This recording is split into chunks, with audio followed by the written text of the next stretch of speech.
২১ August grenade হামলা মামলায় তারেক রহমান ও লুৎফুজ্জামান বাবর সহ সব আসামির খালাসের রায়ের বিরুদ্ধে নিয়মিত আপিলের অনুমতি পেল রাষ্ট্রপক্ষ।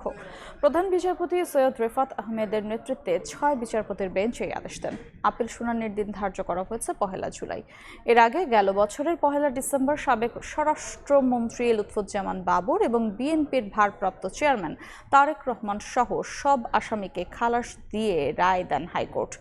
২০১৮ সালে বিচারিক আদালতের রায়ে বাবর সহ ১৯ জনকে মৃত্যুদণ্ড এবং তারেক রহমান সহ ১৯ জনকে যাবজ্জীবন ও ১১ জনকে বিভিন্ন মেয়াদে কারাদণ্ড দেওয়া হয়। ২০০৪ সালের ২১ আগস্ট বঙ্গবন্ধু এভিনিউয়ে শেখ হাসিনার সমাবেশে গ্রেনেড হামলায় আওয়ামী লীগের ২৪ নেতাকর্মী নিহত হন, আহত হন অনেকেই।